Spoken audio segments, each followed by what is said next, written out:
كاتب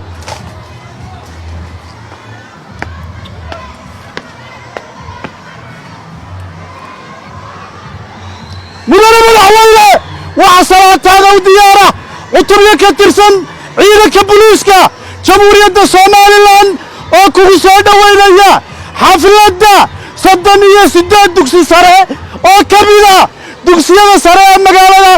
caasimada Hargeysa kuwaas oo ka qalin jabinaya barashada dastuurka iyo wadaniyada mudane madaxweyne ku soo dhawow dastuurkeeniba siyada cilmiga dastuurkeeniba siyada cilmiga كجبي كلاغو برا دستور كنيبا سيادة علمية دستور كنيبا سيادة علمية كجبي كلاغو برا الحمد لله رب العالمين والصلاة والسلام على أشرف الأنبياء والمرسلين سيدنا محمد وعلى آله وصحبه أجمعين وقورين مدحوينها قرن كجمهورية سوماليلاند قراءة وزيرة تلياشا إذا مدى قرن كالدوان مدحذا قرن كجودهان أنيقو هذا الكسوكو بيا بعد صحافة إذا مدى إلى رضا إلا حالينا لتشوقي دمانتين السلام عليكم ورحمة الله وبركاته ما أنت ومالين كله ومالين كله أو قرن كله هاي ومالين كله أو وزارة صوبان دقيسو أرديدا دوكسية السرة جمهورية سوماليلاند أو ككوبان تودوية صدن دوكسي السرة أو إسكوكوتشرا دوكسية دولية يوكوا كارلولي هاي مدنا مدحوين ما أنت حكم حفرديا أفركون صدح بقول يسيدتن لبنت جمهورية سوماليلاند يوبها عاصمة هرقيسة waxaan nagala shaqeeyay barnaamijkan oo aad iyo aad ugu mahadcelinayna wasaaradda waxbarashada iyo sayniska oo ugu horeeyay wasiirka agaasimaha guud iyo gudoomiyaha gobolka Maroodijeex ee waxbarashada u qaabilsan mudane madaxweyne waxaan nagala shaqeeyay horteeda fadhiya 12 macallin oo garyaqaan ah oo ardayda quruxda badan leh horteena fadhiya tababarka ku siinayay dugsiyadooda waxaan aad ugu faraxsanahay inay doorkan ku jiraan laba hablood oo garyaqaan ah oo iyaguna tagay fasalada kala duwan ee dugsiyada mudane madaxweyne waxaanu 25 kormeer ku sameeynay dugsiyada annagoo subax walba u jarmaadaynay inaanu soo eegno habsami socodka ay u socdaan casharada dastuurku waxaanu mahadcelinaynaa 37 maamule ee goobta imika inagula sugan ee nagu soo dhaweeyay dugsiyadooda kala duwan iyagoo waliba nagu sharfay inay jadwalkooda xiisadaha naga siiyaan 2 maalmood oo kaamila inaan ugu dhigno casharada waxaan mar labaad iyo mar saddexaad u mahadcelinayaa agaasimaha macadka tababarka dastuurka iyo wadaniyada agaasimaha Cabdirasaaq oo aan isaguna maalin iyo habeen ka fadhiisan hawsha waxaan aad iyo aad ugu mahadcelinaynaa ardayda qiimaha badan leh ee horteeda fadhiya ee saaka 6 mudane madaxweyne halka u fadhiistay inay shahaadooyinkooda ay halkan maamulayaashooda ugu qaadaan u samreeyay sida sharafta leh qiimaha leh ku soo dhaweeyay taasina waxay muujinaysaa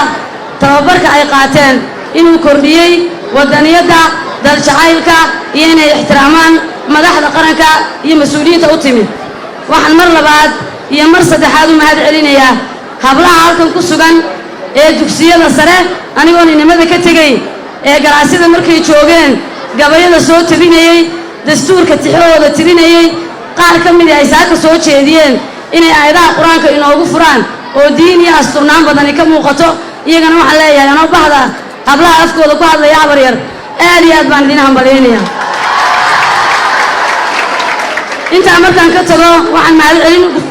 u siinayaa ciidamada qaranka jamhuuriyadda Soomaaliland ee ilaa xalay halkaan nagula sugnaa halkan xalay waxaanu ka tagnay 1 habeenimo saaka waxaanu nimid 4 subaxnimo si aan ugu soo dhaweyno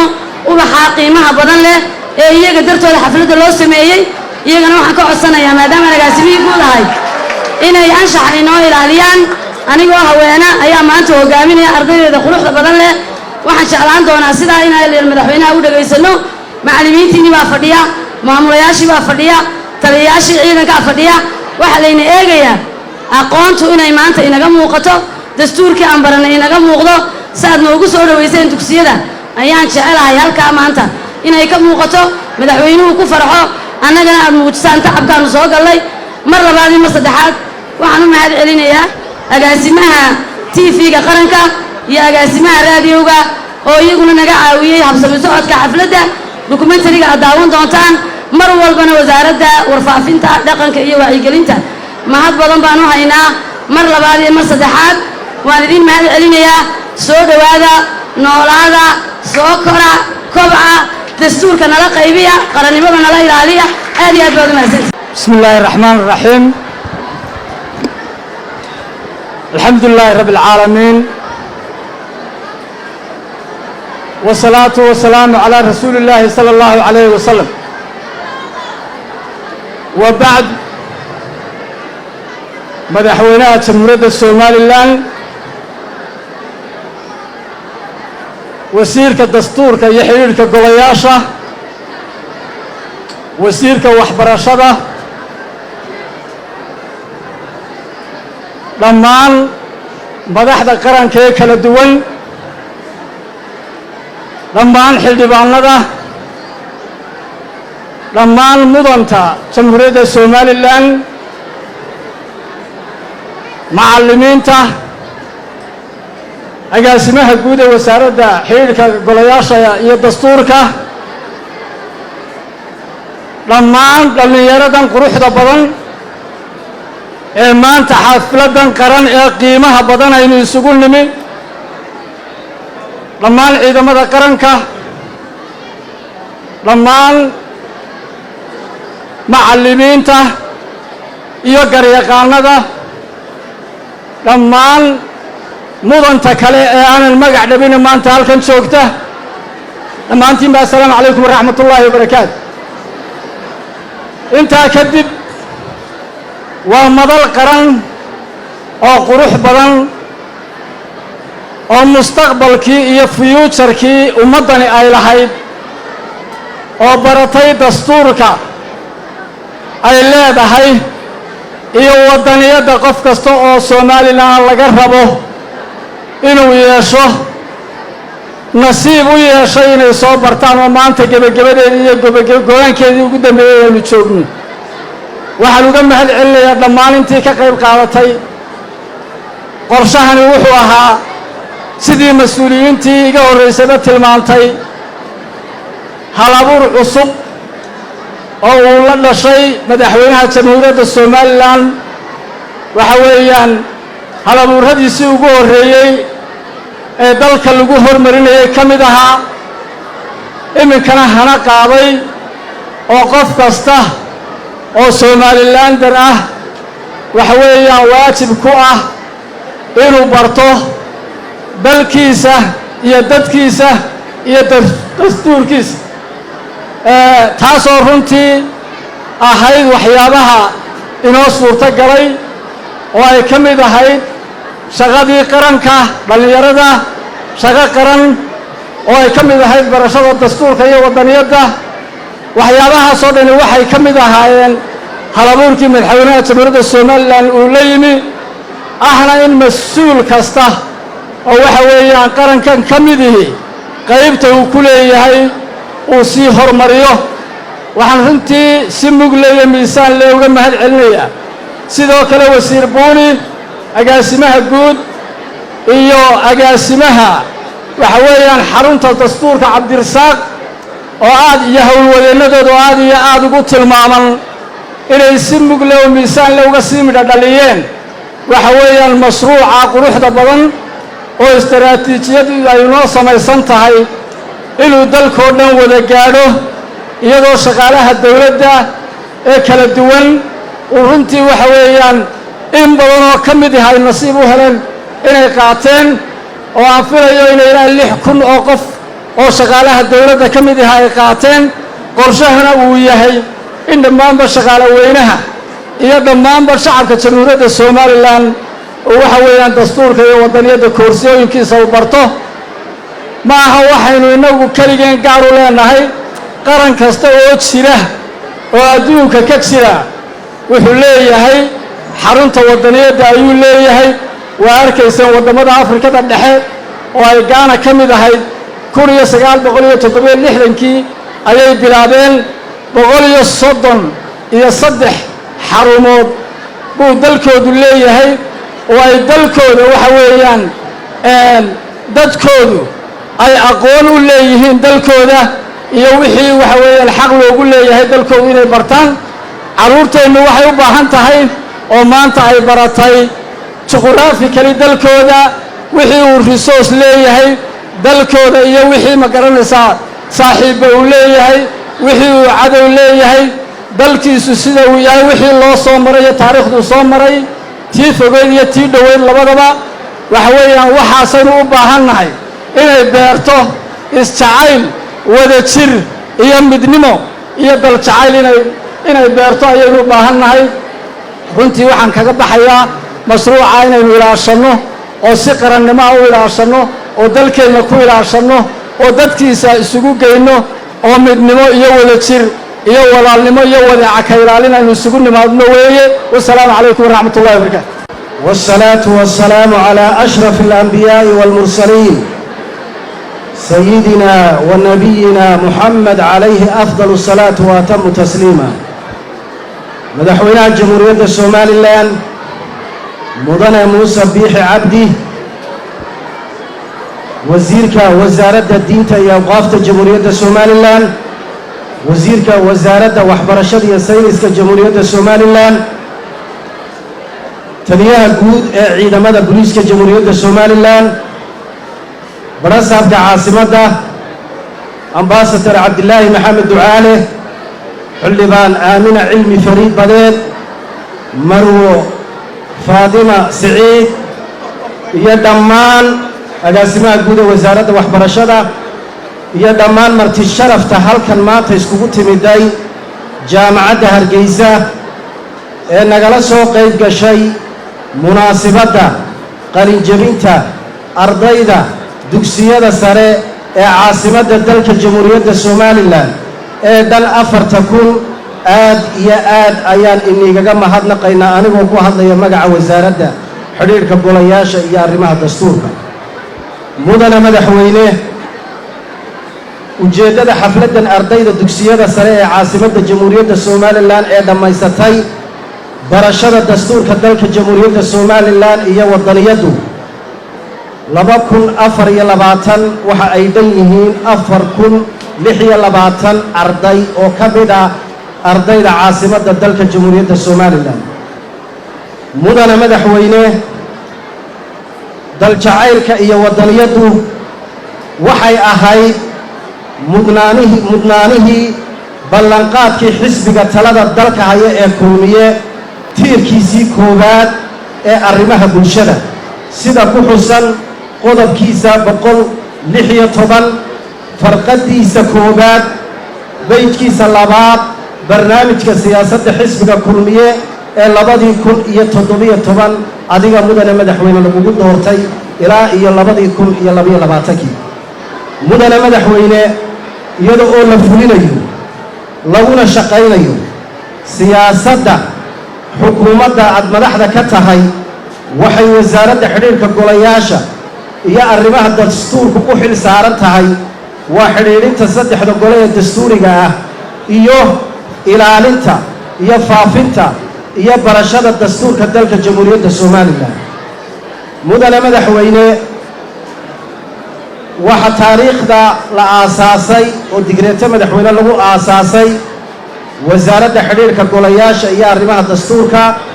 1995 waxaana tahay madaxweynihii ugu horeeyay ee soo raaciyay wasaaradda dastuurka Jamhuuriyadda Soomaaliland adiga oo ku qancay in wasaaradda xiriirka golayaasha iyo arrimaha dastuurku maadaama ay u xil saaran tahay 3 gole oo dastuuriya xiriirintooda in dastuurkii qaranka Jamhuuriyadda Soomaaliland meesha kale haata ee fulin karta ay tahay wasaaradda xiriirka golayaasha iyo arrimaha dastuurka dalka jamhuuriyadda somalilan arrintaasi way hirgashay xaflado badan oo walaalkay maxamed xaaji aadan wasiirkan xilka kala wareegay ahna wasiirka diinta iyo awqaaftu uu halkan ku qabtay oo aad goobjoog u ahayd ayaa jira maantana ilaaha ku soo gaadhsiiyey inay ubaxa 4,000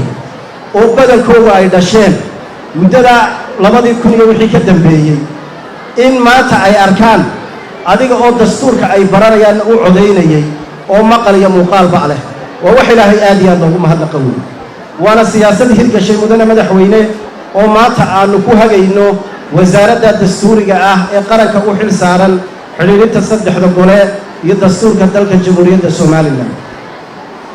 mudane madaxweyne waxaa farxad noo ah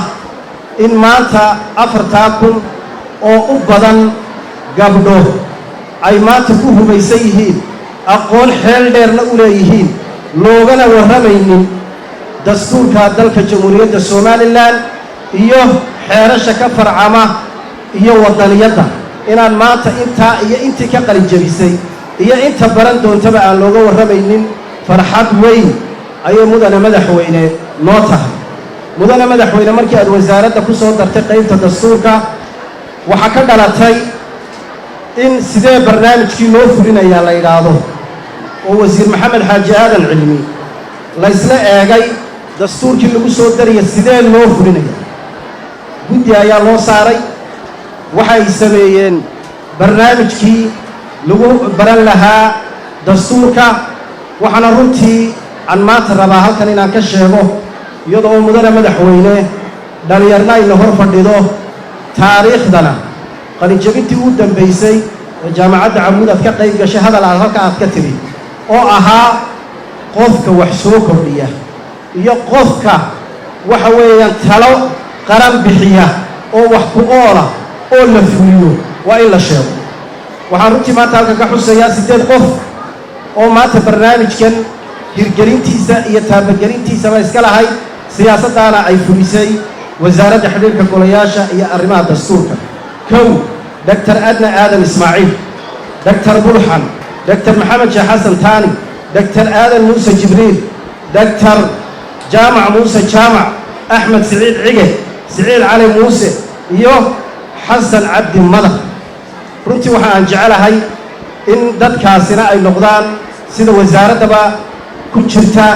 in mar kasta oo madalaha nuucan la yskugu yimaado aad iyo aad runtii loo xuso man lam yashkur innaasa lam yashkur illaah qofkaan dadka u mahadnaqinna ilaahayna uma mahadnaqo iyagana maadaama aan wakhtigu noo saamaxaynin inaan hadalka siino waxaan leenahay aad iyo aad ayaan inagu mahadnaqaya mudane madaxweyne waxaan halkan runtii ka soo dhowaynayaa una mahadnaqayaa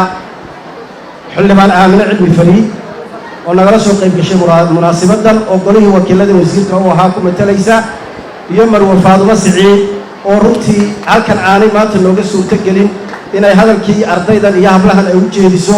maadaama wakhtigu aad iyo aad uu u yar yahay afartanku waxaan u sheegayaa khamiis kaste golaha wasiiradu way shiraan waxaa maanta madaxweynuhu saacadaha dambe ugu dhigay waa 4,000 inuu munaasibadda farxaddooda la qaybsado iyo barashada ay barteen wixii ugu sarreeyey dalka jamhuuriyadda somalilan oo ah dastuurka jamhuuriyadda somalilan aad iyo aad baan mudane madaxweyne kaaga mahadnaqaynaa aad iyo aad baanu cid kasta oo tacab soo gelisay wasaaraddan iyo fishankii aad lahayd hirgelisayna aan ugu mahadnaqayna mudane madaxweyne waxaan kugu soo dhowaynayaa khudbaddaadii munaasibadda 4,000 ee maanta qalin jebisay mudane madaxweyne ku soo dhowow aad baa u mahadsantihi dhallinyarada salaan kadib waxaan aad iyo aad u mahadbaliyanayaa maanta ardayda sekandariya iskuulka ee hargeysa oo dhammaantood ardaydii ka baratay dastuurka iyo shuruucda dalku ay soo gebagabeeyeen waxbarashadoodii oo aanu kala soo qayb gallay xafladda farxadda ah aad iyo aad baan u hambaryaynaynaa ardayda macallimiintii iskuulladooda waalidkood culimadii ka qayb qaadatay waayeelkii dhiriyey iyo siyaasiyiintii qaranka ee arrintaa ku taageeray aad iyo aad baan u mahadnaqayaa mahadnaqaa kadib dhammaanteen waxaynu u wada hambalyeynayna u ducaynaynaa dhallinyaradu inta badan fadhiga way ku daashaa odayaashuna ororodka iyo socodkay ku daalaan markaa noo dulqaata maanta dadka halkan fadhiya waayeel buu u badan yahayoo fadhigaanu ku raajinaynaye in yar noo dulqaata 3 qodob baan ka hadlayaa qodob waa dhallinyarada maanta hor joogo qodobna waa Somaliland muwaadiniinteeda iyo doorashada soo aynu ku dhex jirnaba midna waa caalamka waxa ka taagan mid walba in yaroo kooban baan ka odhanaya ta koobaad dhallinyarada maanta joogtaay anigu maanta idinka waan ka farxad badanahay maanta idinkoo wax bartay oo la hambalyeeyo shahaado qaadanaya oo da'yar wiilaliya gabdhaba maanta anaa idinka farxad badan waayo waxaa ka socotaan maanta 37 iskuul oo dugsiga sare ah oo magaalada Hargeysa ah waa qodob anu markaan intiina la ekayn Hargeysa secondary kamu dhisnay bal maleeyo magaalada Hargeysa oo aan secondary lahayn oo xaafadaha aad degantihiin aanu lahayn oo markaad ka baxday iskuulka dhexe ay kuugu dhaweyd inaad tagto sheekh iyo camuud waliba waa haddii tiro kooban kala badh ayaa baasgaranayo tagi kara badanka kale camuud iyo sheekh way dhow yihiine qolada saddexaad ee nasiib u waaya labadaa waxay tagayeen xamar iskuulkii loo jiray iskuulkii ruushka baadir waxa ku xigay qolada ku xigta ninka labadaa nasiibku seejiyaa wuxuu tagayay institutka burco ka intaaba waayana waxa uu tagi jiray iskuulka la oran jiray typinga CTC karaariyaasha ee magaalada Hargeysa iyo institutka Hargeysa ku afraha ardaydeeda ka baxday oo labada iskuul ee imika la yiraahdo Axmed Guray iyo iskuulka biyo dhacay iyo Chris School 3 iskuul baa Hargeysa lahayd ardaydii ka soo baxday iyo kuwii waqooyi gobolada oo dhan ka soo baxay oo aan 300 ba gaaray kaba yaraa 300 waxa loo waayay secondary qaada iyo meel ay tagaan markii loo qaybiyay camuud sheekh CTC labada farsamo iyo balaadir ku tagay waxa loo waayay kala bar kamida si meel la geeyo marka waxaan ku faraxsanahay inaad 3 iskuul Hargeysa ka taawdeen oo aad nabadgelyo caawa gurihiina idinkoo iska dariya oo da'yar wariba wada dheeraystaan laakiin mid kale oo jirtana ku dara haddaba haddii nasiib ka hesheen annagu labadaas 300 maalinta mudaharaadii habluhuna way yaraan laakiin ragibada maanaan kala lahayn qolo iyo xaafad iyo daandaan iyo iskuul hebel maanaan kala lahayn dhammaantay waan isnaqaan xaafad walba meesha way ku dhiganayso way isu imanayeen markana la qabto arday u baan ahay qolo cidri way dhacayna weydiiso anana maanaan garanay ina walawa aabaha caruurta Soomaaliland oo dhan hooyadaana waa hooyada caruurta Soomaaliland oo dhan waa waalid caruurta oo dhan bay waarutay adiga walaalaha waayo waa inta kula day Soomaaliland oo dhan waa walaalaha waayo calanka dirmideeyay dastuurka dirmideeyay abarateen wax walba walaalaha ka tihi diinta afka tacliinta wadanka dhaqanka mamadaas ku seegantiin soo inta walaal kama tiidin haddaba shaydaan baa ina soo galay cadow balaayaah yaan waxaan imika toogtooga ka socda waad yaabaysa ololana ku jiraa ku faana Somaliland ku faan waxaad iskuulka ka baratay oo waxaad baratay ku faan macalinkaagii waxa qabtay ku faan dadkii dalka soo dhiciyay qodob kale ayaa xusay hadaa baratay dastuurka illa isagana la hirgeliyo calanku qodobka sare baa soo dhaweeyay soo noqoshadiisa guurside wuxuu ku xogsiiyey geesiyaashii naftooda u sadqeeyey qaranka Soomaaliland soo maaha ninka dadka naftooda agoonta iskuuladina ku jirtay asag fadhidaan ee aabahood dalka u soo dhintay ee u dhaawacmay kuwa iskuulkooda dhigtaan ee aabahood sidoo idinka waxidiin banayay cimrigiisa oo dhan ugu shaqaysanayay uu hore u cimri degdegay ee u dhintay inuu tacliinta hirgeliyo boqolaala ka u dhintay dhakhtarka ahaa ee intuu naftiisa biimeeyay intuu adiga ku daweynayay inta dhakhtarka ku dhimatay covidkii iyagoo qofka daweynaya iyo hablaha neersiga ku dhintay ee qof waliba qofka laga wada baqay uu bareeray xataa xabaashta aan la tagay miyaan geesiyaal ahayn miyaan ku calanka sheegaya ahayn ninka ku aflagaadeeya ama taabtaade calankii iyo distoorkii buu jabiyey qarankiina miyaan u dumin ninkaas kama waxbaynu sugnahay ma Soomaaliland darba sidoo ugu quuraa dadka calankaas in wax laga sheego waa ayadar miyaan geesiyaal ahayn kuwa culimada ah ee ardayda kuwa quraanka ka soo qaad hargeysa waxaan wax ku baranay iyadoo 4 malcaamood jiraan oo 3 malcaamood aroortii intay dooxa ka soo guraan oo dagobka ay habeenkii iyadoo la jirin ay ugu dhigaan oogta caynka magaalo walbana caynkaas ah ka soo qaad ilaa kii kuraasada markaa ku fadhideen iyo markaa qaxootiga joogteen culimadii markii dalku qaxay iyo intii aan isku leerin dhammaan caruurta ku bilowday quraanka iyo diinta islaamka qabtiisay ee ka qabatay in shaydaanku dhexorda miyaan geesiyaal ahayn oo maxaa loo caaya hadda wada maxaa loo maagay oo hadduu maagay maxaynu dhageysanayna kawa maxaynu maqlaynaa idinka intaasaan idin farayaa distoorka halkaas uu marinayaa dhaadashadeenu waa Soomaaliland qarankaas ay nimadeeyay qolada waynu ka baxaynaa xaafadda qodobka labaad waa doorashada way dhowdahay waa la gelayaa waxaan ka codsanayaa dhalinyarada u badanaysa waxa galaya waxaan ka doonayaa inaad ku codaysaan oo u codaysaan nabadgeliyo waa inaynu ku codayno sharciga oo raacdaan ku codeeya ciidamada amniga oo aad dhageysataan oo maqashaan ku codeeya wax alliya wixii khilaaf laga keenaya doorashada ka ilaaliya qof walow asluub iyo edeb kan kale warqasta waa walaalka halkaas ay galeysaan ilaahay baa ugu midoo wuxuu codeeyay maxaa isleenaysaa oo booqaysa inta idinka faraya in leegna waxa faraya xisbiyada tartamaya dadkooda inay afkooda iyo aadinkoodaba si nabada oo asluub leh oo aan mid ku gafayn ee hadii la doodayo iyo hadii wax sheegayba la sheego wax wanaagsan iyo waxad qabanayso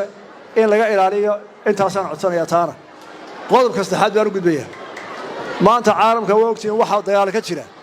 Soomaaliland u bayna khusaysaa maxaa ka jira walaalayaal waxaynu ognahay maanta Soomaaliland heshiiska Itoobiya la bilowday inuu soo baxay cadawgii Soomaaliland oo fara badan waxa la yaab leh Soomaaliland oo dal yar oo aan lacag badan lahayn sida dawladaha Carabta oo tiisaba la rafanaya sababta dawladaha adduunka qaar kuwa ugu xoog waaweyn ay ciidamadooda ugu soo hajabayaan halkan u keenaya waa la yaab leh waa bixiso dawladda Masar oo dawlad islaam ah oo kuwa ugu xoog weyn kamid ah haday Itoobiya isayaan waxa la yaab leh inay ciidamo 10 kuna iyo hubkoodii iyo gaadiidkoodii qaybtii hore keentay labadaba waxa kale oo la yaab leh madaxweynaha Masar inuu fagaaro walba ku leeyahay ma dhici karto Soomaaliland inay ka goodo Soomaalida kale yeeli mayna aqoonsiga Soomaaliland ayuu meel uga kaleey cadaawada waxa uu geeyay baardii sheegaya hadaynu Soomaaliland nahay koob iyo soddon hore qolada waxbaynu wada lahayn 4 iyo 30 sano waynu kala gooray waxa maanta xabar iyo midnimo garanaya waa da'da ka weyn dhowr iyo 60 inta ka yari wixii ka jira xabar iyo waxa la isku qabtay ma garanayaan idinkuna ra'yiga ma haysan wixii 30 ka yarina dalka la leeyahay ku dhalateen oo ku dhaqateen oo wax ku barateen oo dad ku noqoteen haddaba maxaa kalifaya inuu Masar ilaa halka u qaado nin waloo madaxweyne wuxuu ka shaqeeyaa mustaqbalka iyo danta dalkiisu inuu hore u maro waxba kama galin kuwa kale adduunku waa isdhaqaalaya iyo humanitarian baa jira iyo bini'aadnimo waa sheeko la qoray laakiin aan run ahayn hadday jirto taasi falastiin baa nabadgeli lahayd hadday jirto in la is ixtiraamayo oo cid la isu eegayo waxaad arkaysaan meesha la yidhaahdo maanta libnaan waxa ku dhacaya meeshan ninkii la ishaaqsadaa waa nacas dantiisa qabsan waaye masar iyo etoobiya way sayaan weligoodna way sayeen dagaalkii labadooda u dambeeyey dowlad ahaan isu dilaana 150 sano ka hor baa ugu dambeeyey 150 ka sanaba caalamka dhexdhexaadinaya masar iyo etoobiya waxay isku haystaana waa biyaha niilka masar dee la yaab maro webigaasoo qura u biyaa etoobiya la yaab maraho halkay biyuhu ka soo degayaan ilaahay baa dejiyey arrintaasaa la isku haystaa mar walba biyaha masar soomaalida aynu ka mid ahayna ilaa 60kii la midoobay laba goor bay dagaal u gashay labadaa dagaal miisaankoodu wuxuu ku dhacay Somaliland waayo hubka iyo waxay u dhaway deegaanka meelo badan ma ka warramay YouTube ka keeni kartaa laakiin maanta dhibaato kala dhacday dhalinyaradu waxay dul qaadato odaashu markay dheereeyaan waa daashaana maanta hayar daarina waxaa doonaya taariikh qaataan biyaha maanta la isku haysto Ethiopia iyo Masar waxa ka dhaxeeya ma dhaxgalino banaanka laga joogo laakiin Soomaalida xabar ka hadlaysa ee midnimada doonaysa ee walaaltinimada walaala la kala jaraya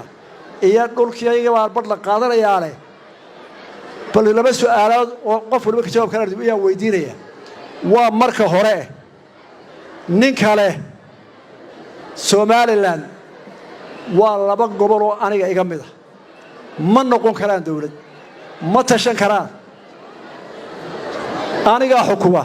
caalamka waxa maqlina in heshiis la gashaan halka xabsiga ay ugu xidhaadeen nin kale waa nin kale hadana Soomaali waa walaalo yeena kala tagay waa Xasan Sheekh waa kii ka horeeyay waa kii kale ka horeeyay waa kuwa taageeraya bal aqliyada walaalaynu nahay oo laba caruur oo walaalaynu nahay oo guri kooda dhashay Soomaaliyeed isku mid ah haddana adigu hadli mayside sida xoolaha calaf waxa ku tuurun maqal oo aqli marisa tashan horta qodobkaasi aad taagan Somaliland waxay leedahay markii horena ana curadaha ku imid adoon dawlad ahayn oo caalamku og yahay ayaan kalgacayl Soomaaliyeed la isu geeyo sharci gudahood dawladda inta soo qaada aynu ka talin markaasaan ku waliba inagu intaynu iska deeyna muran labadina isu tagay kuwa kale aan doon ninkisaan soo nimid ee aanu 30 sano muran sanayn ee aan 12 sano balaayna kala raacday waxa la sheegaa dhalinyaro oo dhagaha la ka barjeeya xamar markay hadlayso timacada wuxuu yiri timacada boqol wax muro boqol gabi ture keebaad qaadanaysaa adu iyagu waxay qaataa sareeyo manusqaamo ka nasiib ka nasaar waxa kala qaataan dugsi mala qabyaalad waxa sala qaataa ma qaataan kuwa kala timacada uu ka yiri hadii labada la waado waxa la yeeray waxa kamid ah ninaan hawdudin dawlad baa xamar taala afaristo sano ka bacd koobiyo 30 sano markaynu isku jabnay ilaa maalinta nin walo qarnimada u gabiyay oo midnimada u gabiyay Cabdi Iidaande timacada Cabdilaahi Qarshade waxa tiraahdaa ninka la yiraahdo jabiye saxardiid waxa ka wada kululaa nimaydaan yar rakiina garaneen oo la oran jiray shimbir ina Maxamed Good heesta uu ka tiriyay hadda waa 64kii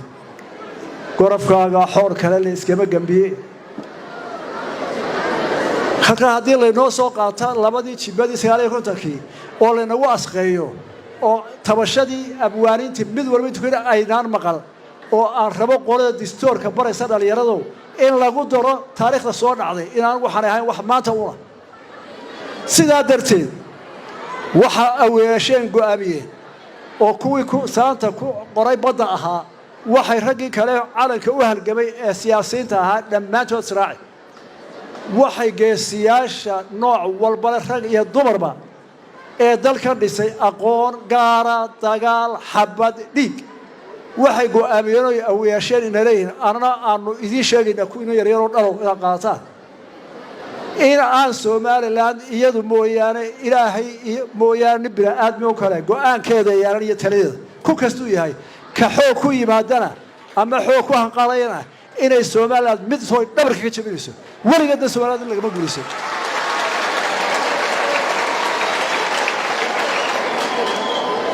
maantana kaambeenkeenna iyo siyaasadeennu waa inay taas salka ku haysaa ninka siyaasiga doonaya inuu dalkan xukumo hadduu taa ka laabto somalilander ma aha qarankana jar buu ka tuuri doonaa dhammaanteen waa inaan waardiye ka haynaa in sharciga la jabiyo maanta waxaanu gabasho lahayn in gudaheennu dad badani ama kursi ha u hanqaltaagayeen ama aqoon gaabnaha ka ahaatee waxyaalihii baysiga ahaa ee dhiigga loo daadiyey ee dastuurka iyo calanka ah in maanta la aflagaadeeyo dastuurkaa mamnuucaya akhriya internationalka qaybta warshada dastuurka akhriya yuu xusayaa wuxuu ka soo bilaabayaa daraawiish kuwii ku xigay ee waadadii sheekh bashiir iyo wuxuu ka soo bilaabayaa xisbiyadii wuxuu ka soo bilaabayaa aqoon-yahanadii wuxuu ugu dambaysiinayaa snm intaasoo dhamme waa dastuurka wadnihiisa oo mid walba uu ku leeyahay sharaf iyo qaban ninka maanta ka naftiisa u huray ama xabsi ugu jiraa u heesayaa ma qarna u ilaalinaya waxyaalaha qaarkood waa laga feejigaaday ma aha siyaasad ma aha tartan qaranka lama taaban karo loogu gaban waayo waxaanu waa 99% dadka Soomaaliland inay ka midaysan yihiin intooda badna waliba aniga iga sii dhig kulashahay oo dalkooda ka ogolaanayeen iyo calankooda iyo dastuurkooda in la taabto taana waxa laga arki doonaa warqadda foodka la qaadayo taasaan doonayaa dhalinyarada foosaysa inuu taas ay noo balana waxaan tobiga u soo qaatay dhalinyarada iyo baalkan midiya xoog leh waxyaalaha baysiga ah inaan lagu qaldamin siyaasiyiinta haddaan anigu halkiina joogo dhalinyarada dadka waxaan odhan lahaa siyaasiyiinta erey kale ma idhaahdeen haddaad sharciga ka islaamka iyo ka inoo dhexeeya haddaad labadaa ka arkayo waad simantihiin waxyaalo kale ku qiimanaya akartidiina caafimaadkiina waayaragiina waxaas lagu qiimanaya laakiin waxaad imtixaanka naga qaadaan hadda waxa sheegay qoladii reef hotelisa odayaashada waaweyn ee boodboodaya horta waxa baysiga ee Soomaaliland horta taan ugu qiyaasa haddii taa qaladkeeda igu qabataan oo aragtaana dee nacsiyaad hadda sii deysaan qaranka laakiin haddaad ku diganaysa qaranka maalinta ay wax ku dhacaan dee dambiilaata labadaas lagu footeynaya Soomaaliland baa awaliya reernimo ma aha adeera ma aha hebel baan jecelay ma aha qaranka ayaa difaacay xilkaas ama saaray cid footeynaysa waxaan ku soo gabagabeynayaa Soomaaliland ha noolaato ha hirgasho عدوى سوماليلاند ee xamar iyo iska kaashanayaan Masar waxaynu u sheegaynaa inaan ahayn qoolo loo hanjaba ama la soo doonto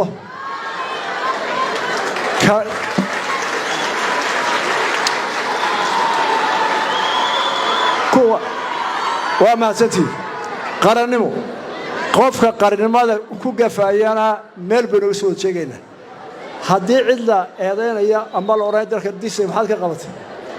intii halkaas soo fadhiya way ga wada ayarsi badankiina aad iyo aad baan ku mahadnaqayaa waan idin ducaynayaa aad baan u faraxsanahay laakiin reer Hargeysa dhalinyarada idila daada ahay walaaltinimada isdhexgalka xaafadda iyo inay la dagaalanaan waxyaalaha ceebta ee ka socda baalka TikTok ee hablaha iyo nimada reer hebel baan helo سياسة Soomaaliland ugu qoraysa arinta waa in laga qaadaa campaign-ka u weyn wax kale ku faana oo isugu faana laakiin ceeb Soomaaliland oo qol kala sheeganaysa xisbiyadana waa ku ceeb weyn iska waaniya aad iyo aad u mahadsantiin wassalaamu calaykum waraxmatullaahi wabarakaatuh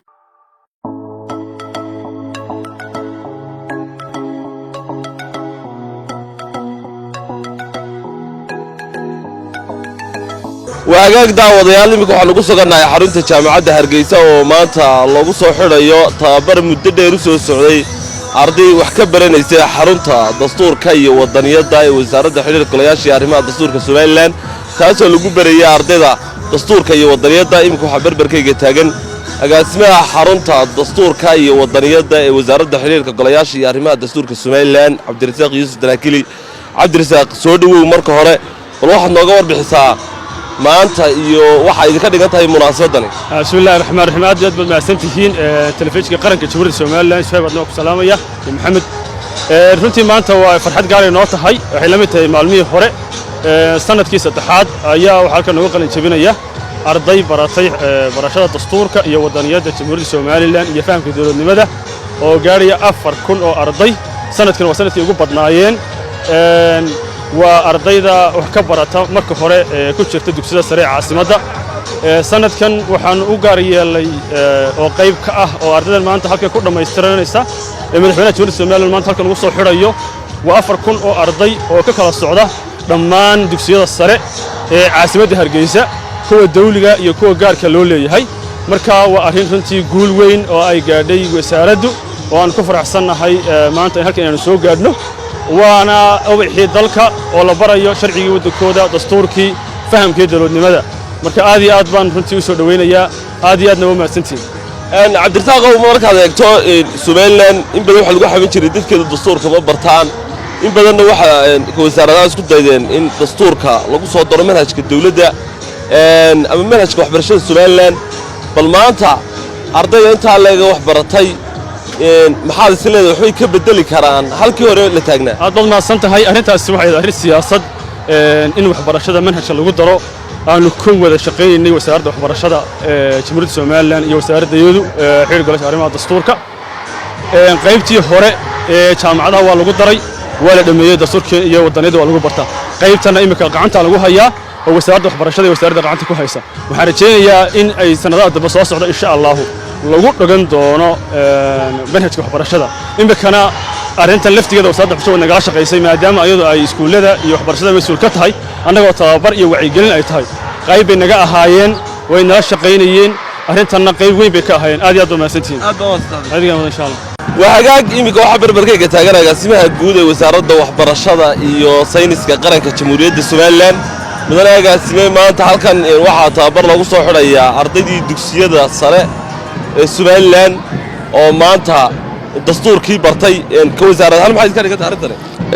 والله waxay nooga dhigan tahay anaga wasaaradahan iyo anoo kala shaqeynay wasaaradda dastuurka inaanu gaadhnay maanta heer dhallinyaradeenii iyo da'deenii yareed ay maanta barato wadaniyaddu waxay tahay barato xuquuqda ay ku leedahay dalka mas'uuliyadda ka saaran iyo inay bartaan dastuurkoodu waxyaabaha u dhigayo xaqa u siinaya qaran ahaan iyo madaxaanba marka waa runtii arrin qiimo leh waxaanu kala shaqeynay wasaaradda dastuurka waa 230 iskuul baa maanta halkan lagu soo xidhaya xaflad dhamaystirka barashada dastuurka way aragtaa farxadda ka muuqata dhalinyarada waxay barteen wax kheyraadka dalkoodu leeyahay ku duugan taariikhdii hore dalkeena jirtay tii dambe iyo tan maanta jirtaba marka wasaarad ahaan waxaanu aaminsanahay inaanu gaadhnay wax wanaagsan qabanay inaan wax wanaagsan achieve garaynay waxaanu sii wadi doonaa dugsiyada dalka la wargaarsiin doonaa waxaan u soo daadegi doonaa barnaamijkan fadanaga taariikh banskan dugsiyada dhexena ku bilowno runtii mudanaagaas muddo dheer baa iskuullada Soomaaliland iyo waxbarashada Soomaaliland lagu dhaliliyay dastuurka iyo wadaniyada midna kuma soo daraan manhajkii bal maxaa manhajkiina idinka qorshaysan in ardayda halkan maanta soo gaadhana maxaa fariina dirata dastuurka iyo dastuurka manhajka waxaan ku wadnaa review u socda imika marka ay ku jiraan in wadaniyada iyo dastuurka la baro in mas'uuliyadda la baro waa way dalkuna u baahan yahay waa dhalinyarada mustaqbalkii berri waa kuwan ku xisaabtamayna berri inay ogaadaan dalkooda marxaladdu marayo xuquuqaha yaxaya mas'uuliyadda ka saaran waana arrin iminka aan gacanta ku tunaan jecelahay in lagu daro curriculumka وهاجاك إمك واحد بربركة تاجر وزير كحيان كهرباء وزارة وحبرشة هي ساينس كقرن كجمهورية السوماليلاند عبد الحكيم سعيد موسى بسطالة وزير كوه كم يدها أمامه وحلق وزارة الشوري وكم يدها مسؤولين وزارة قيمة الحالة كلا قادر يجي qaabkan ardayda lagu tababaray dastuurka mudane wasiir bal maanta ka warbixi dareenkaaga iyo maanta waxaad ka dhigantay bismillahi raxmaani raxiim aad u mahadsantihiin tv-ga qaranka somalilan runtii waa munaasabad aad u qiimo badan oo farxaddeeda wadata ardaydii reer somalilan oo maalinba tallaabo si loo qaadayo hore oo laga hadlayo barnaamijka barashada dastuurka iyo xuquuqda muwaadiniintu xaqa u leeyihiin waa ku faraxsanahay ardaydan waxaa ka mid ah arday tacabka badaanu gelinay waxaa ka mid ah ardayda aanu qaadanay habfahamkooda maskaxeed in kor loo qaado lagu ababayo wadaniyadda lagu ababayo qarannimadooda islamarkaana ka qayb qaataan horumarka dalkooga wakhtigoona ka faa'idaystaan waan ku faraxsanahay wasaaradda dastuurku iyo wasaaradda waxbarashada iska kaashadeen barnaamijyadii aanu dhiga u ahayn ee ahayd in dastuurka sare loo qaado iyo barnaamijka wadaniyadda oon qoraalkeeda qayb waan ka qaatay intii aan joogay wasaaradda waxbarashada maantana ay tahay meel lagu farxo in dastuurkii lagiyo wadaniyaddiiba lagu darayo manhajka qaranka waxaan u rajaynayaa ardayda in noqdaa kuwa dalka waxbeddelkiisa qayb ka weyn ka qaadan doona kuwa dhismaha dowladnimadooda qayb weyn ka qaadan doona kuwa dadkooda gaarsiin doona fahamka qarannimada iyo dowladnimo waxay tahay ardaydaasna waxaan leeyahay midnimo walaalnimo iyo horumar baa idin guula wakhtigiina ka faa'iidaysta waxbarashada kor u qaada aad u mahadsantihiin iminka barbarkayga waxaa taagan cabdisalaam ikhwaani oo ka mid ah maamulayaasha dugsiyada nuurudiin gaar ahaana qaybta inamada oo uu ka yahay maamula ku-xigeen soo dhawow cabdisalaam bal maanta ka waran ardaydii oo wadaniyadii iyo dastuurkii barteen baa halkan maanta madaxweynaha somaliland tababar ugu soo xidhay maxaad ka dhigan tahay wallaahi farxad weyn bay ii tahay runtii inaan barnaamij noocan oo kale aan ka soo qayb galo waxaan marka hore u mahadnaqayaa ilaaha macbuudka ee inoo suuro geliyey inaan barnaamijka noocan oo kale inoo suuro galo waxaan marka labaad u mahadnaqayaa madaxda runtii qaaliga ee madaxweynuhu horeeyo ee wakhtigooga qaaligaa u soo huray inay ubaxa dalka wakhtigaa la qaataan waxaa sidoo kale mahadnaq gaara siinayaa wasaaradda xidhiirka golayaashii arrimaha dastuurka oo kaashanaysa wasaaradda waxbarashadu inay hawshan runtii aad iyo aad isugu soo dubariddo iyagoo noogu yimid dugsiyada oo halkaasi ardayda ku tababaray aanu annaguna jaanis ka siinay inay xiisadihii ardaydu ay dhiganayeen intaan wakhti uga nidaamino ay halkaasi ku baraan dastuurkooga qaranka jamhuuriyadda somalilan si ay u noqdaan muwaadiniin garanaya dastuurka dalka garanaya marka maanta arrintan oo kale waxay iiga dhigan tahay arrin muhiima waxaanan ku talinayaa inay ka mid noqdaan arrimaha dastuurku xiisad gaara oo arday wal oo dalka jooga uu garto oo mandatory ah oo arday aan dastuurka garanayn aanay dugsiyada imanin baaban ku talinaya anigu aad iyo aad bay farxad weyn iigu tahay waxaanan dareemayaa farxadaan runtii la soo koobi karayn waxaana farxaddaas runtii qiimaheega iyaduna qaayaheega la xusaya calanka jamhuuriyadda somalilan oo gacantayda ku jira oo runtiisna macno weyn runtii ii samaynaya intaasay iiga dhigan tahay maanta xafladda aad iyo aad noogu soo dhoweynaya maadaama dugsiyada nuurudiin ka mid dugsiyada ku horreeya aqoonta in uu dastuurkaba ka horreeyo arrintaaba ka howlgalasahay xaqiiq waxaan aanu nahay sida ay ka warqabto